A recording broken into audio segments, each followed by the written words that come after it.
muito obrigado aí, inicialmente, pela oportunidade de estar aqui podendo compartilhar um pouco de um assunto bastante importante na vida profissional do arquiteto e do engenheiro civil, né? Eu acredito que tenha na sala alunos da engenharia civil também, pelo que eu tenho percebido.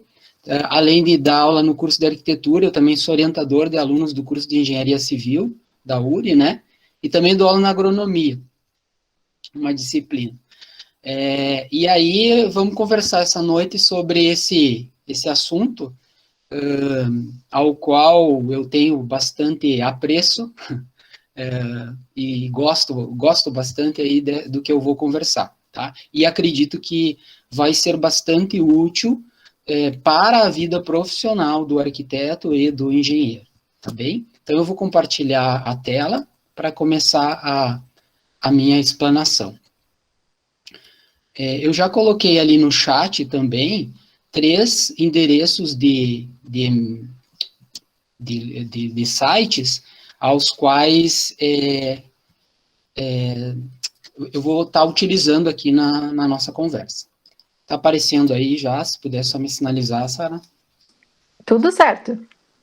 Então tá, então vamos lá. Então vamos conversar aí sobre esse assunto que traz como título, né, dessa conversa, o atendimento aos requisitos do PBQPH em função ou versus a norma de desempenho, quando vai se desenvolver projetos para aquelas edificações às quais uma empresa venha a buscar recursos junto ao programa Casa Verde e Amarelo, que é gerenciado aí pela Caixa Econômica Federal.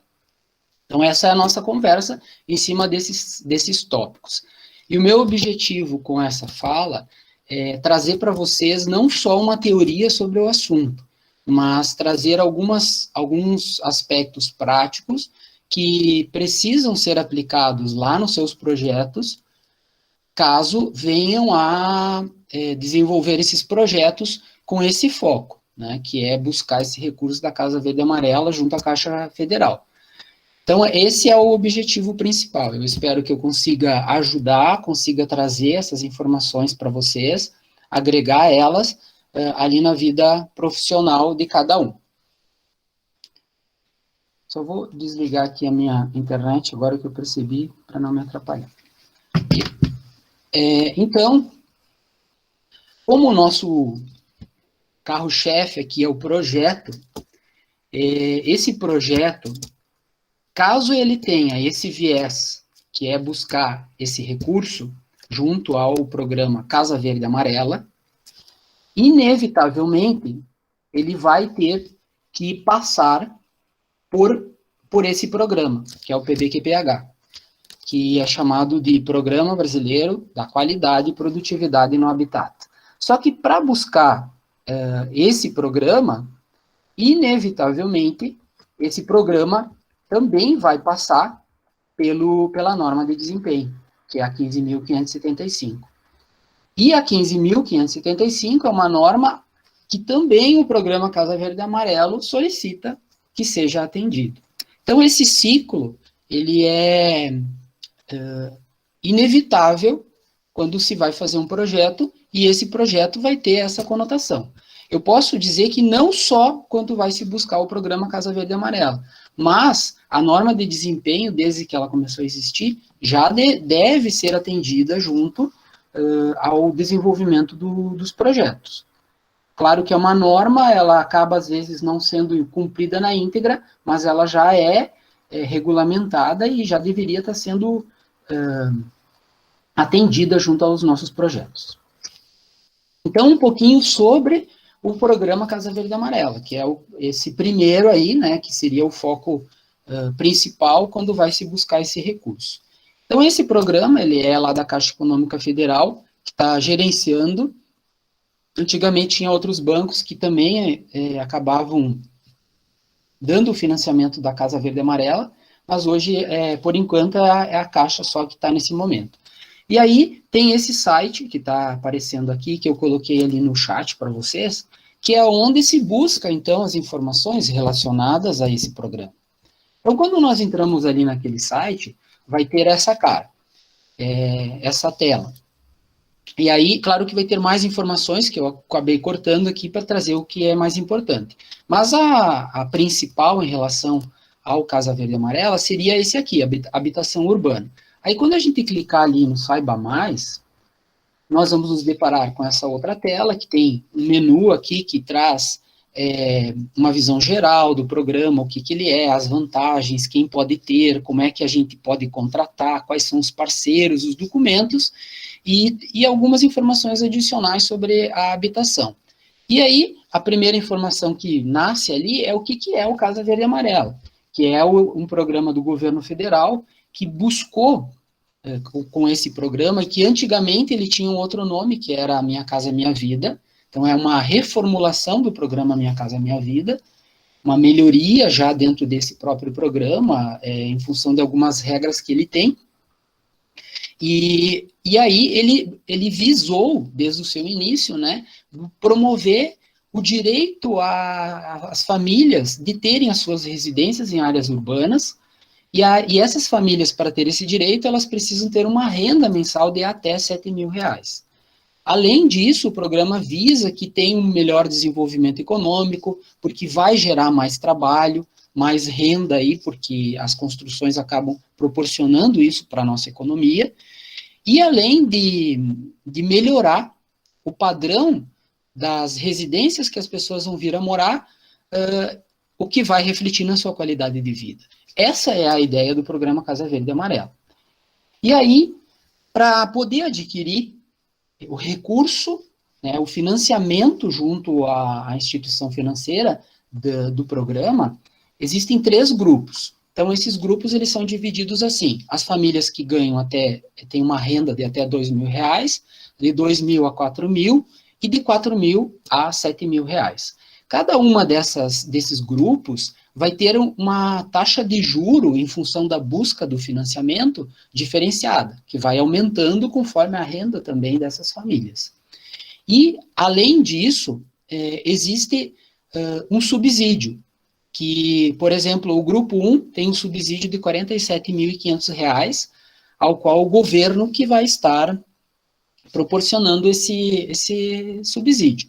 Então, o que quer dizer isso? Quer dizer o seguinte: hoje, na nossa cidade, o valor médio aí do financiamento para esse programa gira em torno de R$170.000, o valor máximo aí, né?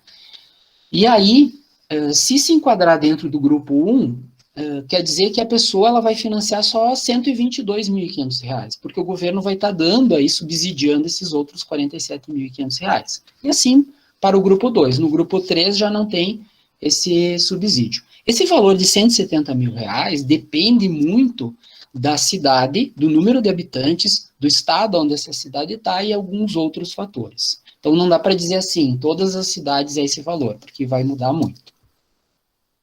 E aí, ali dentro ainda desse site, né, existe uma situação ali que são os parceiros.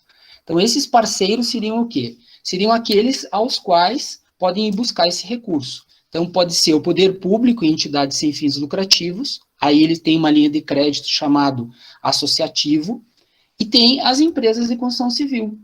Dentro das empresas, existem algumas linhas de financiamento também que podem ser proporcionadas para as empresas. Por exemplo, imóvel na planta, que seria um recurso que a pessoa mesmo vai lá e faz o seu financiamento. O outro é a alocação de recursos, que é justamente alocar um recurso para alguém que venha a construir com o seu capital próprio ou de terceiro, mas ajudar com esse recurso.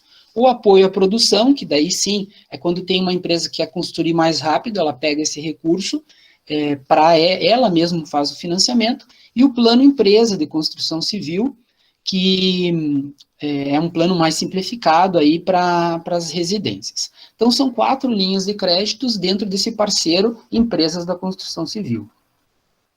Um outro tópico aqui do menu é como que a gente contrata, então, esse programa.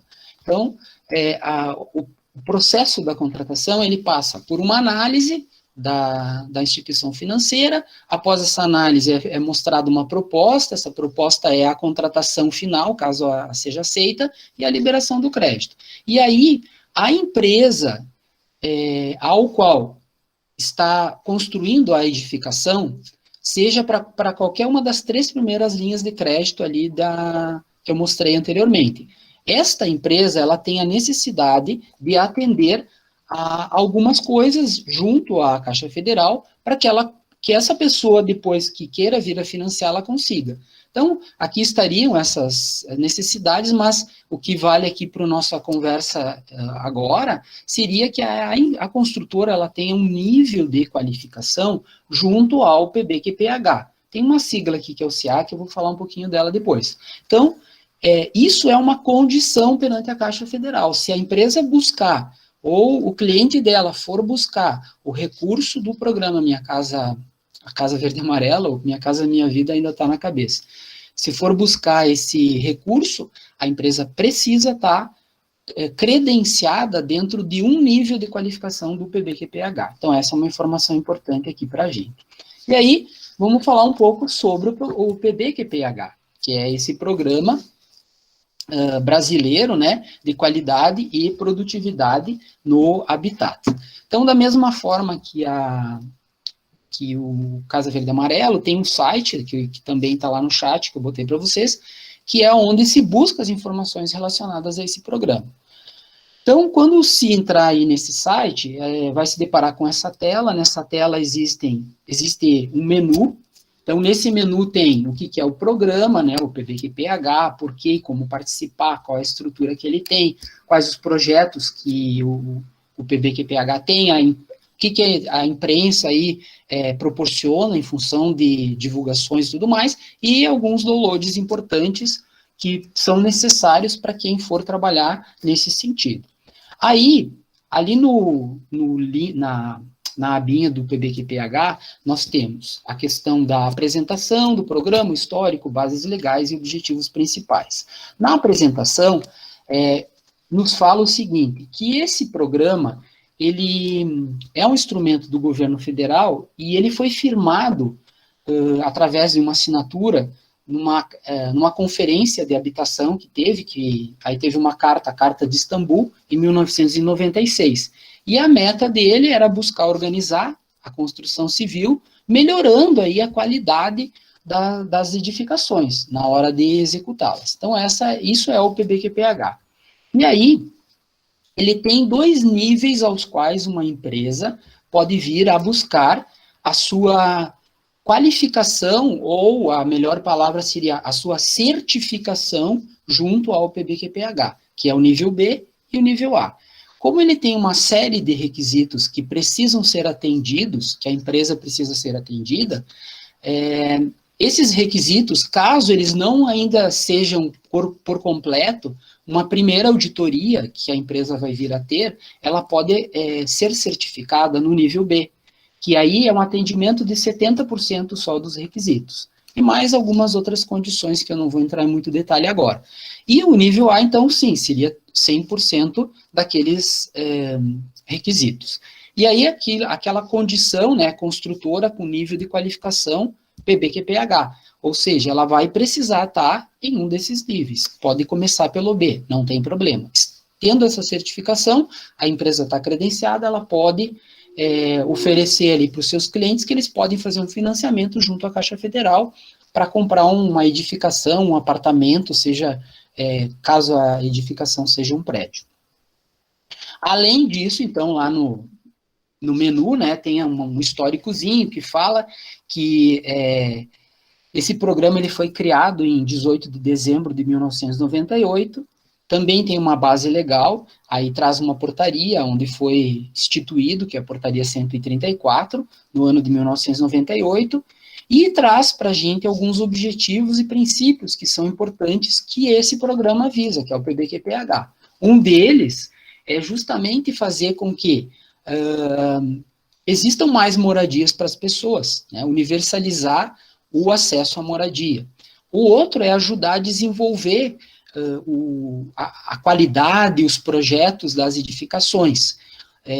Tem um outro objetivo, que é garantir a qualidade, então, dos materiais que vão ser utilizados lá na obra, e assim ajudar no desenvolvimento entre esse setor que produz o material e aquele que vai comercializar.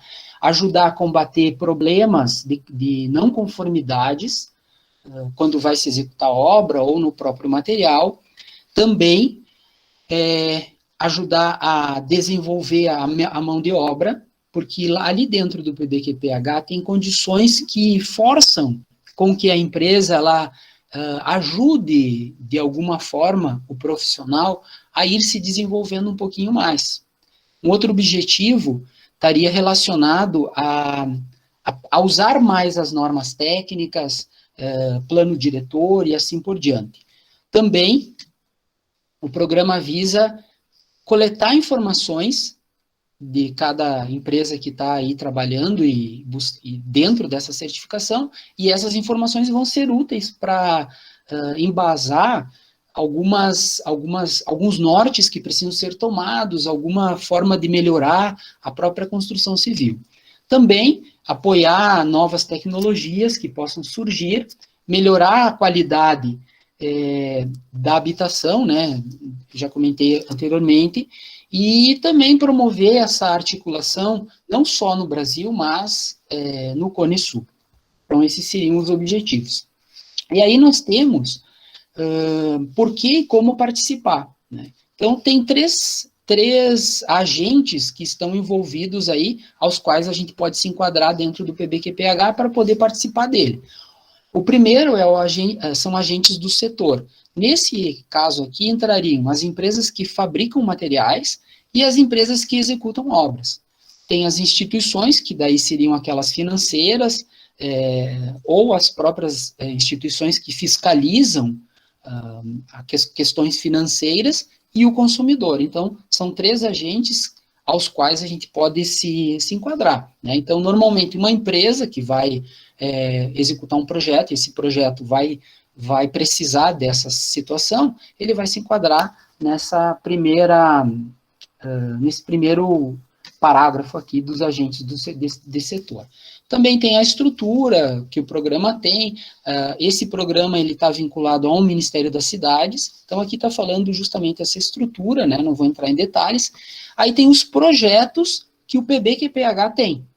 Então, dentro desses projetos, que são 3, nós temos o primeiro deles, que é o SIAC, Conformidade de Empresas de Serviços e Obras. O que é o SIAC? Na verdade, quando a empresa for buscar a certificação no PBQPH, ela vai precisar atender a uma norma. Esta norma é o SIAC. Por isso que antes tinha lá, na condição, né, da empresa de poder participar, que ela tivesse um nível de qualificação no SIAC e PBQPH. Porque o SIAC é a norma do PBQPH, que depois eu vou falar um pouquinho dela. Além do SIAC, existe um outro programa que o PBQPH tem, que é o CIMAC, que está relacionado àquela empresa que produz, por exemplo, tijolo, e ela quer buscar se qualificar e estar dentro de uma conformidade dentro do Ministério das Cidades, aqui nesse programa do PBQPH. Aí ela tem que atender algumas condições, e essas condições estão estabelecidas dentro do CIMAC. E, por fim, o Sistema Nacional de Avaliação Técnica, que é o SINAT. Esse SINAT, ele traz as condições necessárias que uma empresa que inventou um produto novo para poder construir, ela consiga homologar esse produto. Ela consiga dizer assim, ela consiga criar um documento, esse documento fica dentro do site aqui do PBQPH, e ele dá ele proporciona que a empresa possa executar aquele tipo de serviço, mesmo que não tenha uma norma da ABNT, né? Porque ela criou uma condição de um novo serviço e homologou ele, né? Avaliou ele e ele está sendo válido. Então, esse é um outro programa que está dentro do PBQPH. Então, quando a gente fala a empresa tem PBQPH, ela tem, mas ela tem o quê? Ela tem o CIMAC, ela tem o SIAC ou ela tem o SINAT. No nosso caso aqui, da nossa conversa, o foco é o SIAC, que daí seria aquela empresa que busca a certificação do seu sistema de gestão da qualidade. Além disso, tem a aba imprensa, que daí fala que tem um manual de como usar a logomarca desse PBQPH, e também ele traz um local onde dá para buscar as empresas que já têm essa certificação do SIAC. Depois nós temos uma aba de downloads, e nessa aba existe uma série de documentos. Então, por exemplo, o SINAT, o regimento do SINAT, aquele programa ali que ajuda a empresa a homologar sistemas de execução novos, tá ali o regimento dele. O CIMAC, a mesma coisa. E o regimento do SIAC. Então, a gente pode entrar ali e consegue baixar essas normas para poder utilizá-las, né? E caso venha querer implantar, então, no caso do SIAC, vai poder estar com ela ali na mão e conseguir implantar ela literalmente, né, que precisa implantar. Aqui está o regimento do SIAC, que eu trouxe para vocês. Então, ele tem essa capa aqui, né, e ele tem um sumário. Lá naquele sumário ele tem algumas informações adicionais, e ele tem 2 anexos importantes, que é o anexo 2 e o 3, onde neste anexo está detalhado os requisitos necessários que a empresa precisa atender para ganhar a certificação. Então, o nível A e o nível B. Está separado, porque vai ter requisitos que no nível B eu não preciso ainda atender, mas que lá no A eu vou precisar atender. Então, está desta forma organizado o regimento. E ali dentro do regimento, e aqui a gente começa a entrar numa parte importante que está relacionada já ao projeto. Ele fala num documento que é chamado de Perfil de Desempenho da Edificação. A sigla dele é PDE. Esse documento, ele deve ser uma entrada para o projeto, né? Quando vai começar a desenvolver um projeto, precisa ser essa entrada, esse documento. E nesse documento vai estar registrado os requisitos do usuário da edificação e o respectivo nível de desempenho que eu vou estar atendendo aquele requisito. E desta forma eu vou estar já atendendo a NBR 15575. Ele está falando disso aqui. Então, esse PDE, né, esse perfil de desempenho da edificação, é essa entrada de projeto que dá essas condições iniciais, esses requisitos e níveis de desempenho. Dentro dos níveis de desempenho da norma de desempenho, existem 3 níveis: o nível mínimo, intermediário e superior. O nível mínimo é aquele requisito que vai ter um valor dentro da norma, depois eu vou mostrar um exemplo para vocês. Esse nível mínimo é obrigatório atender. No mínimo, esse tem que atender, depois que a obra tiver sido executada. O intermediário e o superior são referências, né? É mais ou menos assim, a gente vê uma corrida de atletismo, por exemplo, né? E aí, vê os atletas se superarem ali nos seus próprios tempos dessa corrida, e aí a gente consegue medir qual foi o desempenho dele. Então, ele correu dessa vez melhor do que a anterior, está medindo o desempenho. É mais ou menos isso, a gente vai construir, vai desenvolver o projeto com condições que vão estar já pré-estabelecidas nesse projeto, já devem estar pré-estabelecidas, e aí, posteriormente, a gente mede o desempenho, para ver se esse projeto, de fato, está atendendo pelo menos o desempenho mínimo, que é obrigatório. E aqui teria um exemplo do PDE, desse perfil de desempenho da edificação. Então, aqui a imagem está até borrada, ele é um documento relativamente grande, que deve ser desenvolvido. Nesse documento tem que estar contemplado 3 critérios que a norma 15.575 traz, que é o critério de segurança, habitabilidade e sustentabilidade. Dentro do critério segurança, a gente tem que dizer se está atendendo a questão da segurança estrutural daquela edificação, da segurança contra fogo, se, por exemplo, as paredes que foram adotadas, o reboco que foi adotado, o forro que foi adotado, ele tem condições de ter uma resistência ao fogo, pelo menos por um determinado tempo, caso ocorra. A segurança do uso e operação. Se lá durante o uso da edificação, eu estou cuidando para que os guarda-corpos estejam íntegros, para a pessoa não cair. Se não tem pontas lá na obra que possa machucar a pessoa. Então, seriam três aspectos relacionados a esse critério aqui de segurança. Já na habitabilidade, entra outros aspectos, como, por exemplo, a estanqueidade. Então, eu tenho que dizer assim, se eu garantir que a estanqueidade da minha edificação está acontecendo, ou seja, se eu coloquei lá, por exemplo, uma janela, e essa janela não está passando água por ela. Então, eu tenho que medir esse fator. Assim como o desempenho térmico, né, se a edificação está de acordo com o que a norma ela vai trazer, como valor de desempenho térmico mínimo, o acústico, o lumínico, aí essa questão do lumínico está bastante relacionada se aquela edificação foi pensada lá no projeto em questões de iluminação natural, a questão das instalações hidrossanitárias, se elas não estão gerando cheiro, não estão mudando a qualidade do ar da edificação, se o projeto trouxe e a obra está presente ali questões de acessibilidade e funcionalidade, e aí entra a norma de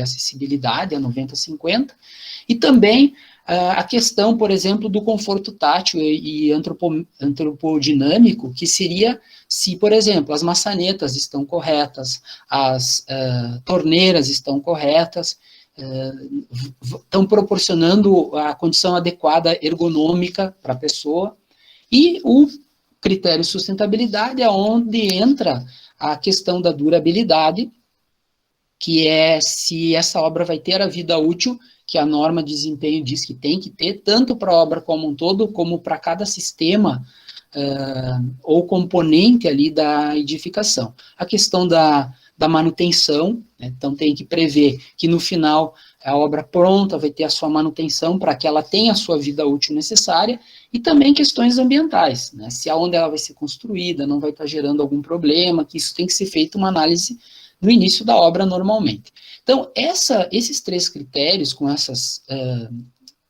requisitos aqui, eles devem estar estabelecidos dentro desse PDE. Então, eu vou dar uma ampliada aqui em um exemplo. Então, digamos assim, a questão da estanqueidade, né? Aí o requisito da estanqueidade que a norma traz, além desse, tem outros, mas traz, por exemplo, as condições de salubridade no ambiente habitável.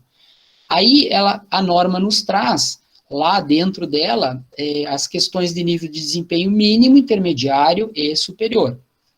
Dentro do mínimo, ela traz duas situações, não aparecimento de gotas aderentes e o aparecimento de manchas de umidade no máximo 35% da área de telhas.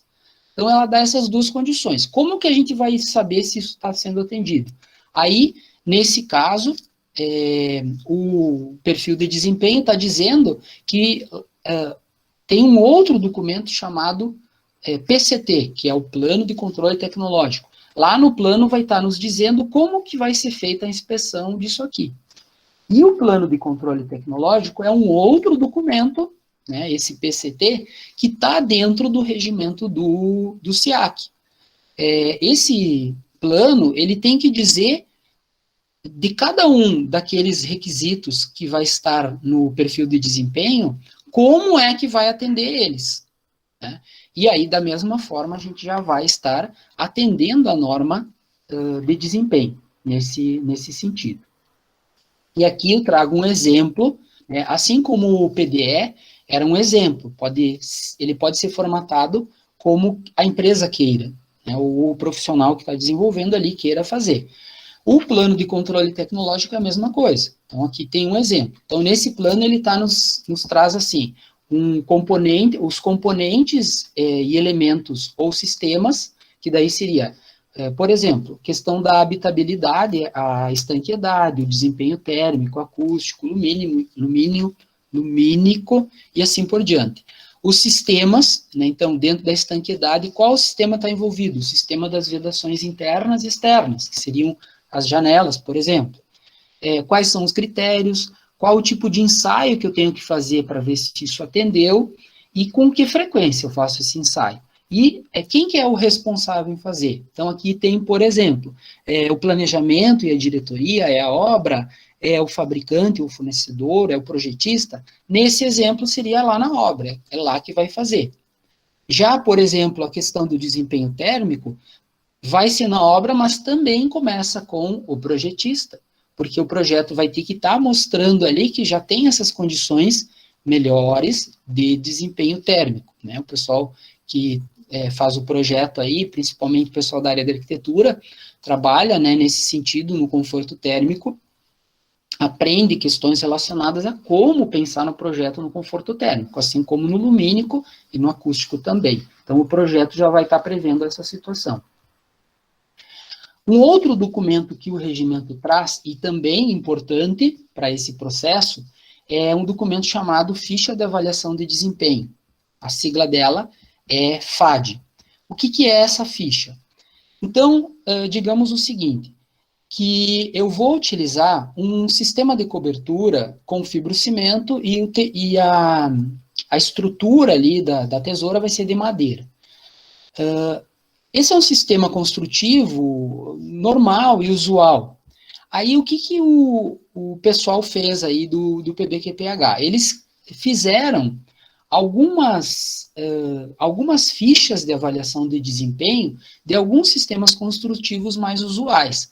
E nesta ficha, ele traz para a gente já as condições de execução desse sistema e se ele já está atendendo a norma de desempenho, né? Então, se eu estou utilizando uma dessas fichas dentro do meu projeto para algum dos sistemas que eu estou pensando para poder executar, eu não preciso comprovar com algum laudo ou com um ensaio lá no meu PCT, no Plano de Controle Tecnológico, porque eu já tenho essa ficha que me proporciona dizer que se eu fizer daquela forma ali, eu já vou estar atingindo o nível de desempenho que a norma de desempenho nos pede que seja atingido. Então, essas FADs, elas são bastante importantes.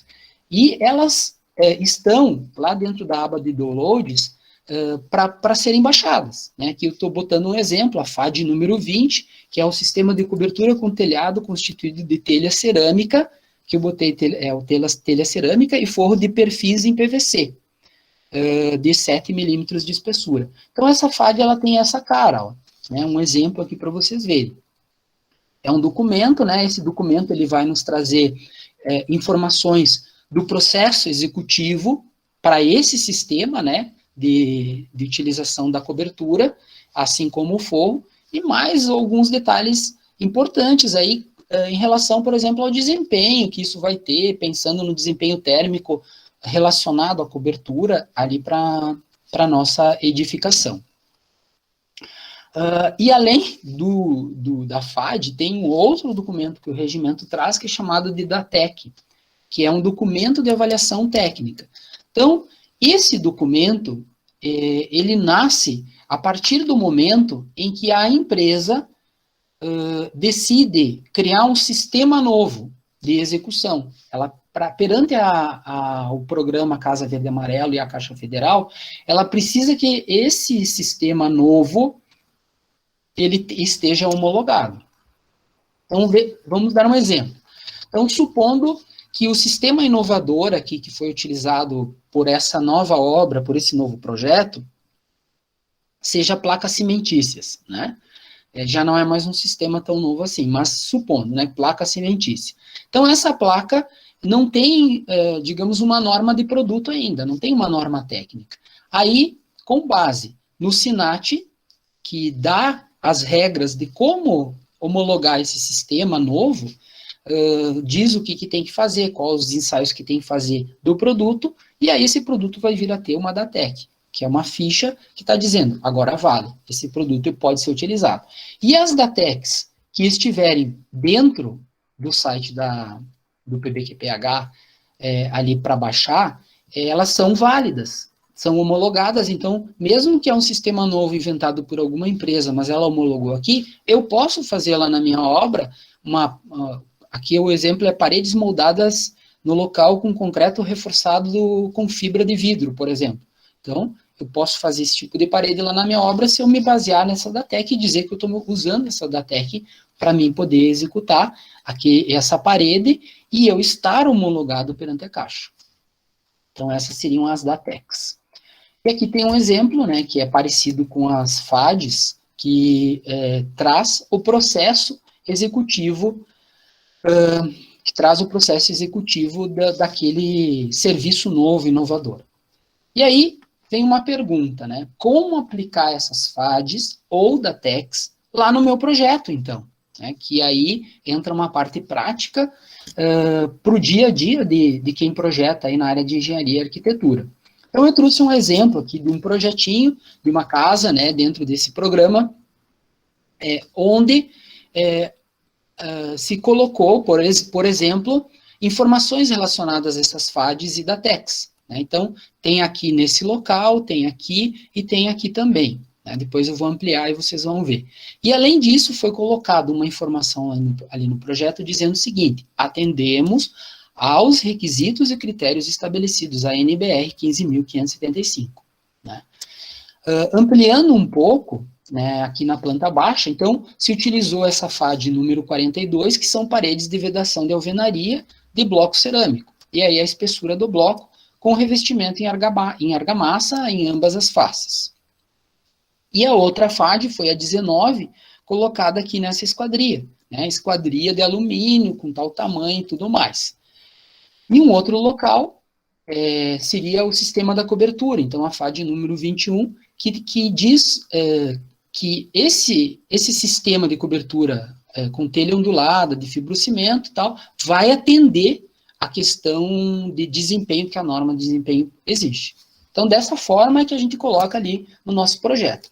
Quem buscar o recurso do programa da Casa Verde e Amarela e ter que ter o PBQPH, tem que ter o perfil de desempenho da edificação, o plano de controle tecnológico e pode se utilizar das FADs em seu projeto, daí não precisa fazer ensaios posteriormente com a obra pronta.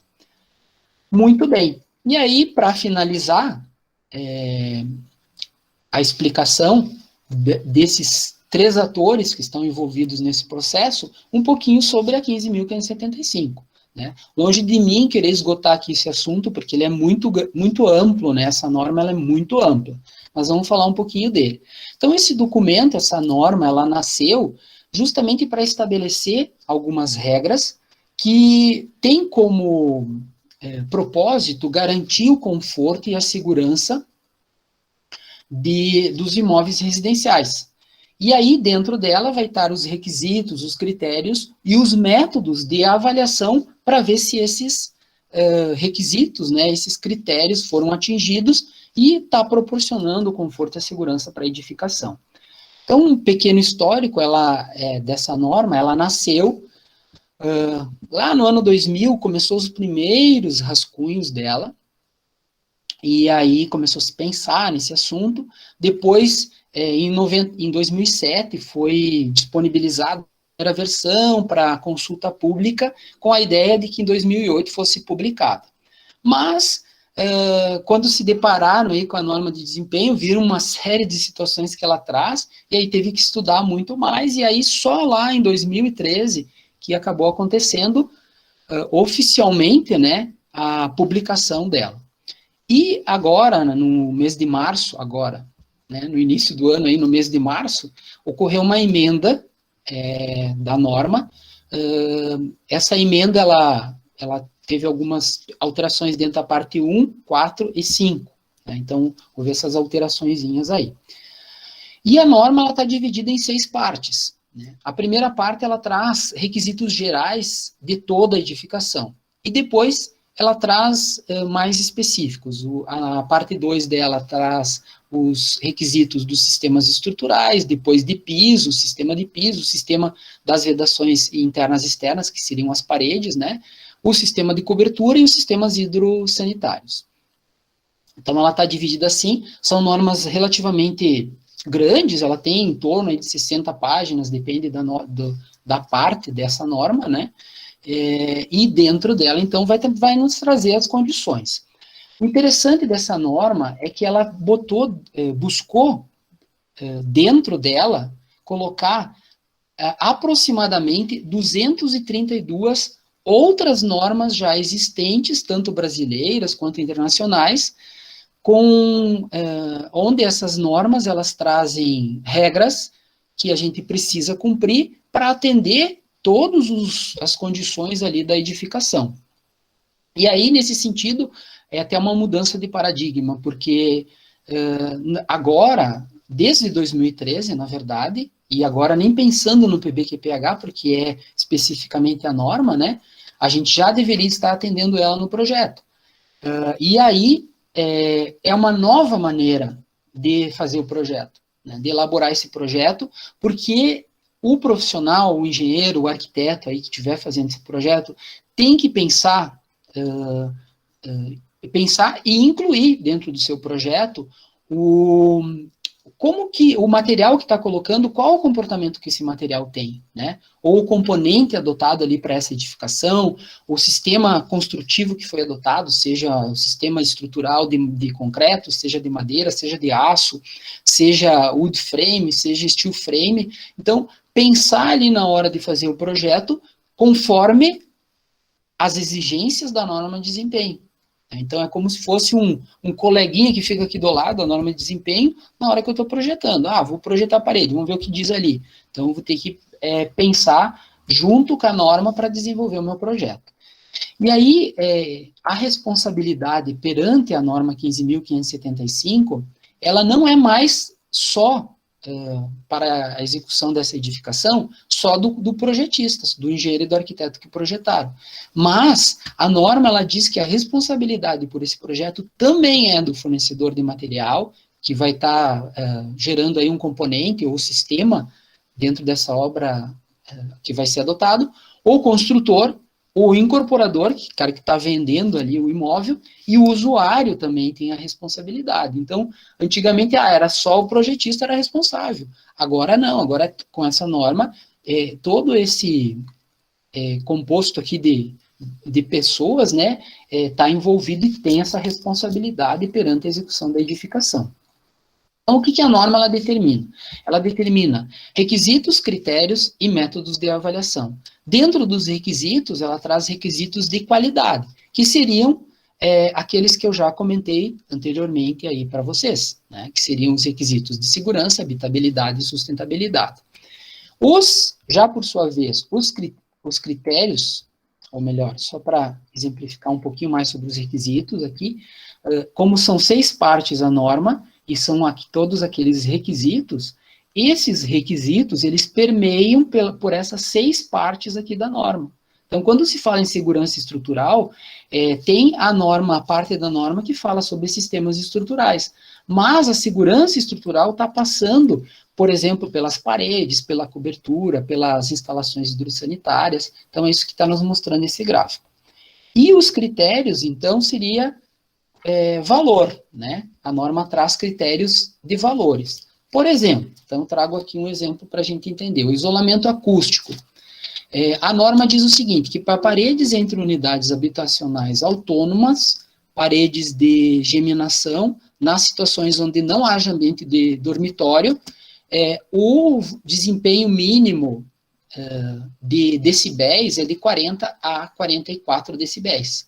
Então, no mínimo isso tem que ser atendido após a obra pronta. Como é que vai fazer? Vai lá e vai ter que medir, né? Tem a regra, a norma de desempenho, ela traz a norma que diz como fazer um ensaio do desempenho acústico. Aí vai lá e mede, na edificação pronta, nessa condição aqui. E aí vai ter que estar dentro disso aqui para atingir o desempenho mínimo. Paralelo a isso, se a gente começa a buscar informações relacionadas aos materiais, nós vamos ver, por exemplo, aqui, um bloco vazado de concreto. Aí, conforme a espessura desse bloco e a espessura da argamassa que foi utilizada, ele vai estar tendo uma condição de proporcionar uma quantidade já de decibéis. Isso é experimental e é válido, porque se baseou ali numa norma. Então, se esse bloco foi feito um ensaio e ele tem um laudo, né, não é uma norma, é um laudo que eu quis dizer, então está baseado num laudo, ele já está proporcionando, não há nem a necessidade de fazer a medição lá no campo, porque eu estou pegando um material que já tem a explicação ali, a experimentação de que ele atinja essa condição. Além desses critérios para todos os requisitos, a norma nos traz uma questão que é chamada de vida útil. Então, também é estabelecido um tempo de vida útil ao qual partes da edificação devem ter, né? Por exemplo, os pisos externos, eles têm que ter, no mínimo, 13 anos de vida útil. Para ter esse tempo, vai, claro, ser necessário que tenha manutenção, essa edificação. Após a obra pronta, é necessário que se forneça um manual de proprietário, e aí esse manual vai dizer para o cara que comprou o apartamento ou a residência o que ele precisa fazer lá na sua residência para manter ela em dia, que nem um carro, né? A gente compra um carro e a cada tanto tem que fazer me fugiu a palavra agora, tem que ir lá revisar o carro, né? É a mesma coisa que a edificação. Então, a norma diz o tempo de vida útil de partes da edificação e elas, via de regra, devem vir a atender, né? Conforme vai passando os anos. E, por fim, nós temos aqui os métodos de avaliação, para ver se nós estamos atingindo tudo isso. Então, o método é o quê? É a análise do próprio projeto, o que eu considerei lá no meu projeto, é ensaio de laboratório, ou eu posso fazer um protótipo para fazer um ensaio em laboratório, para ver se vai dar certo ou não, né? E simulações computacionais, né? Por exemplo, desempenho térmico, lumínico, acústico, eu posso fazer uma simulação por computador. Eu vou estar fazendo, garantindo que o jeito que eu projetei vai estar atendendo. E aí nasce, né, um conceito dentro da norma que diz o seguinte, que agora o conceito é o comportamento do uso dos componentes e dos sistemas que essa edificação tem, né? Então, esse é um conceito que a norma de desempenho nos traz. E ela não diz para a gente o seguinte, qual a marca, qual o modelo, qual o produto que eu tenho que utilizar. Isso fica por conta de quem vai construir, né, ou fazer o seu projeto ali. Então, o profissional é quem pode definir, pode e deve definir, né? A norma não vai trazer para a gente. Mas ela exige que se mostre que aquilo que foi escolhido atinja ao desempenho que a gente precisa atender em função do que a norma pede. E aí, na hora de especificar, né, como especificar esses materiais, o arquiteto e o engenheiro, ele não pode mais só pensar na questão estética, né? Ou no formato do material, ou na resistência desse material. Ele tem que pensar também o quanto esse material tem de durabilidade para que eu atinja a vida útil da minha edificação, o quanto ele tem de limpabilidade, a questão de manchamento, a questão de destacamento, né? Se ele é compatível com outros sistemas dentro da edificação, e aí buscar informações sobre esse material na hora de estar fazendo o projeto, para poder colocar lá, depois no meu memorial descritivo ou no próprio projeto, essas informações. Além disso, é fundamental que no projeto, né, então, apareça o que a norma pede de vida útil daquele sistema. Como se coloca uma observação lá no projeto, que nem eu dei o exemplo, que se está atendendo aos requisitos da norma 15.575, e já está se atendendo aos níveis de vida útil que a norma nos traz. Então, essa também é uma forma de dizer que a gente está atendendo. E esse desempenho depois, né, de pronto, eu posso estar fazendo pela questão de ensaiar a obra, né, as simulações se fizeram antes, buscar laudos dos materiais, vou construir, vou comprar tal cerâmica, eu vou pegar o laudo dessa cerâmica, vou ver se traz informações relacionadas à qualidade e eu posso adquirir ela. E isso vai estar me garantindo que eu esteja atendendo ao desempenho desejado. E também, quando eu preciso dessas informações, muitos fornecedores têm tabelas técnicas que trazem para a gente essas informações. Mas daí vai do profissional, né, a mudança de paradigma, vai do profissional pensar em buscar estas informações para que realmente o seu projeto venha atender a norma de desempenho.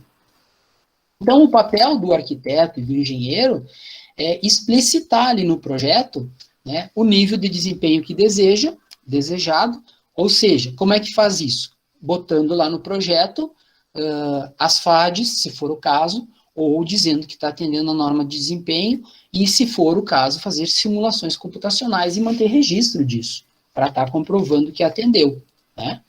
Então, é dessa maneira e das outras que eu comentei, né? Tendo um perfil de desempenho da edificação, que diz o que está querendo para cada parte ali da obra, do seu projeto, inicialmente, e da obra. O plano de controle tecnológico, que seria justamente como vai fazer esses ensaios de cada um desses requisitos, né? Então, seria dessa maneira que faria. E aqui eu trago um guia, e esse link está lá no chat, e eu sugiro que vocês entrem ali, baixem esse guia, está na internet, né, para a gente baixar. Esse é um guia que o CAL fez, né, o Conselho de Arquitetura, pensando aí nos arquitetos, mas serve para os engenheiros, inevitavelmente, né. Esse guia, ele traz de forma muito bacana como implantar os ensaios necessários ou as simulações necessárias para o seu projeto, né? Então, ele traz inicialmente as questões de vida útil de partes da edificação, e aí o tempo de vida útil mínimo, intermediário e superior, né, para cada uma dessas partes, e ele traz tabelas, né? Eu trouxe alguns exemplos aqui para vocês verem. Então, digamos aqui, ó, ele está falando sobre o tema desempenho acústico. Então, os níveis de ruído de impacto em coberturas acessíveis de uso coletivo. Aí ele dá uma descrição aqui sobre esse nível de ruído e qual é a ação necessária para atender a esse desempenho. Então, ele fala aqui que o arquiteto ele precisa. Os sistemas devem prever níveis de pressão conforme a tabela 8 da parte 5, lá da norma 15.575, então se eu vou lá na tabela, a verdade é que a tabela 6, eu andei dando uma olhada, acho que tem um erro de digitação no manual deles, é a tabela 6 que traz esse nível de pressão que precisa ter em relação ao ruído, né? E aí especificar a realização de ensaios para liberar a execução. Aí tem uma norma, essa ISO 140-7, ela diz como que faz aquele ensaio ali, né? E assim, outros serviços, né, outros requisitos, ou melhor, que vai estar nessas tabelas que esse manual traz. Por exemplo, aqui, estanqueidade, né? Então, o que o arquiteto tem que fazer? Prever detalhes que assegurem a estanqueidade das áreas que tenham contato com a água decorrentes do uso, operação e manutenção da umidade, especificar sistemas de piso estanque, para que a área molhada, e mencionar o ensaio de estanqueidade previsto na parte 3 da norma. Então, ele traz lá também um outro anexo na parte 4, que também fala um pouco desse ensaio. Então, estas tabelas, elas nos trazem essas informações de forma mais detalhada e auxiliam muito nesse processo, né? Dá para vocês perceberem que não é algo tão simples assim, né, o atendimento de tudo isso. Mas é algo que já é normatizado desde 2013, e quem busca o PBQPH, pelo menos, PBQPH para edificações, pelo menos, coisas mínimas ali vão ter que demonstrar no projeto, e durante a execução e após a execução, que está se atendendo à norma de desempenho. Então, aqui tem uma outra tabela, que também nos traz aqui sobre o desempenho térmico. E eu chego ao fim aqui dessa explicação, né? Agradeço pela atenção de vocês. Foram várias informações rápidas aqui, né, passadas, mas que eu posso lhes garantir que são informações, mesmo que teóricas, práticas, e são importantes aí a aplicação delas. Não tão fácil assim, como eu comentei. E elas estão, então, nesses 3 sites, que podemos buscar elas, né? Buscar essas informações para a gente poder se inteirar mais, caso seja da necessidade. Então, seria isso. Muito obrigado.